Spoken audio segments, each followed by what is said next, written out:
नमस्कार. आपण आता आहोत कोयना धरणाच्या बॅकवॉटर परिसरात. सध्या धरणातील पाण्याची पातळी कमी झाल्यामुळे अनेक वर्षांपासून पाण्याखाली असलेले हे जुने मंदिर पुन्हा एकदा दिसू लागले आहे. कोयना धरणाच्या निर्मितीवेळी अनेक गावे आणि धार्मिक स्थळे जलाशयाखाली गेली होती. त्यापैकीच हे एक ऐतिहासिक नवजा मंदिर. आज मंदिराचे अवशेष पाहताना जुन्या आठवणी देखील जाग्या होतात. नवजा गावातील स्थानिक नागरिकांसाठी हे केवळ मंदिर नाही, तर त्यांच्या इतिहासाचा आणि भावनांचा एक भाग आहे. पाण्याखाली दडलेला हा वारसा पुन्हा एकदा सर्वांच्या नजरेस पडत आहे. चला तर मग या व्हिडिओमध्ये पाहूयात कोयना धरणातील पाणी कमी झाल्यानंतर उघडकीस आलेले हे प्राचीन मंदिर आणि त्यामागील रंजक इतिहास.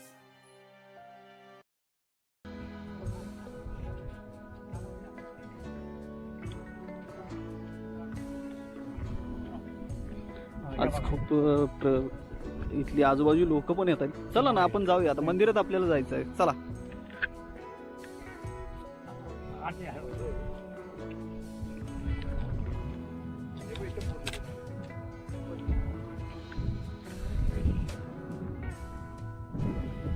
ही जे जुनी आहेत ना देवाचे पाषाण त्याच्यात पाषाण उभं करायचं. हा, वर आम्ही नेलीच आहे आणि त्याच्या खालचं पायथा आहे बघा. अच्छा, इथं मूर्त्या बसायच्या तेव्हा. बाकी बाग आहे आपण. हे जे आहेत ह्या मूर्त्या आहेत त्या कसल्या आहेत इथे बाजूला? समजा ते देवाचे काय असे बारीक बारीक मूर्त्या तर त्या साईडला, बाकी राहायच्या गावानं आमच्यावर नेल्यावर बाकी आहे ते इथं आहे.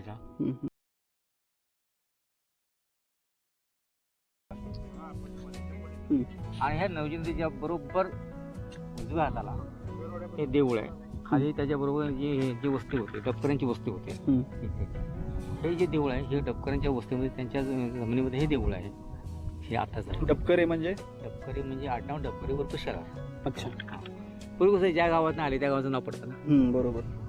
एखादं हुंबळकर तर हुंबळकर म्हणतात त्याला.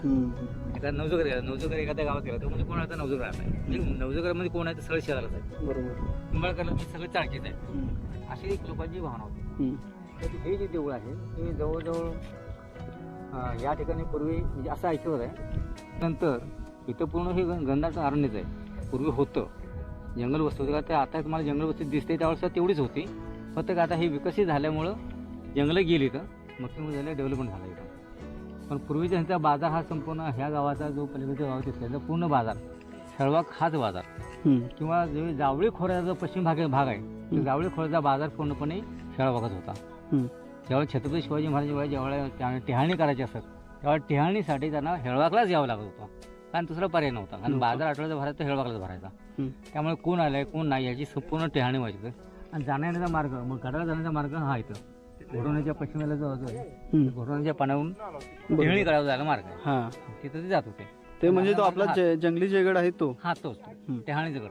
टेहळणीचा म्हणजे खाली संपूर्ण कोकण पट्टा. बरोबर. हा इकडचा पट्टा ठाणाई आहे. त्याच्यानंतर भैरी केदार, नंतर वरदान आहे, त्याच्यानंतर मंकाळ आहे, सुपलाय मंकाळ आणि येडोबाणी असं म्हणजे ज्योतिबा असा हा विषय. सगळे मिळून 9 देवांचं एक मंदिर होतं इथं. मंदिर होतं आणि प्रवेश इकडून हा दक्षिण म्हणजे हे वरच्या बाजूला मंदिर होतं गावच्या. हा गावच्या वरच्या बाजूला म्हणजे गावापासून लांबच. हा, आणि गाव हे त्या साईडला राहिलं खालच्या बाजूला उत्तर साईडला होतं आणि मंदिर दक्षिण साईडला.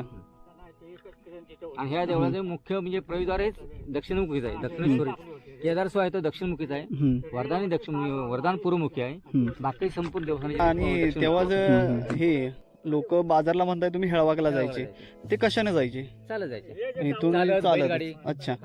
म्हणजे ही नदी फक्त नदी एवढी की मोठी पण नव्हती की त्यातून आपलं होडगं घेऊन जाता येईल असं? एवढी मोठी नाही. त्यावेळेस साखो बांधून पडलेली जायची चालायची. बरोबर. तिथे साखो होते.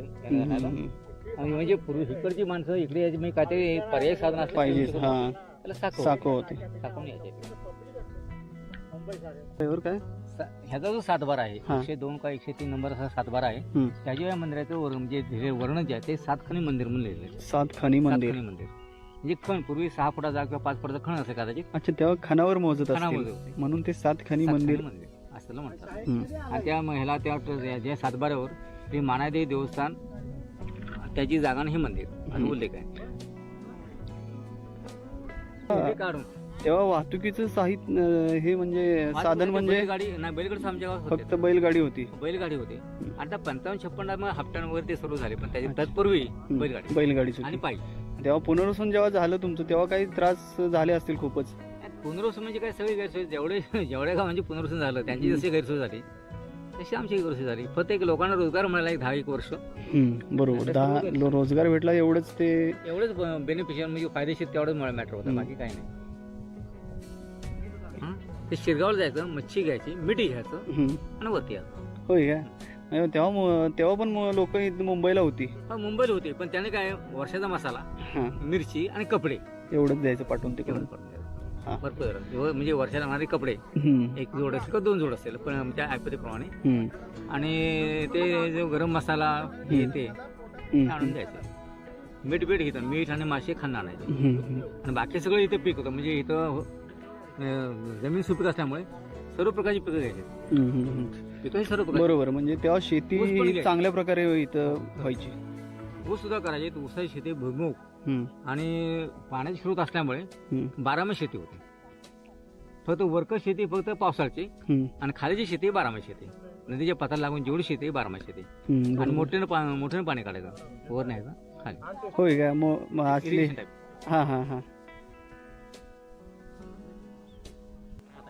हे टेकडीमध्ये आहे ना, हे समोर आज भाग पुरुष मोठा आहे. मला सांगा गाव नक्की कुठं आहे?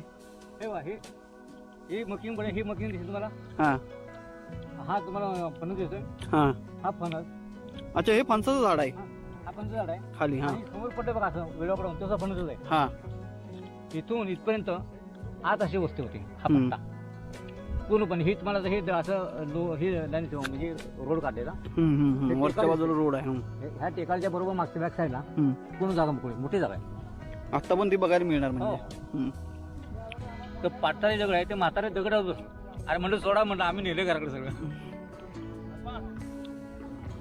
हा त्याला बोलू ना.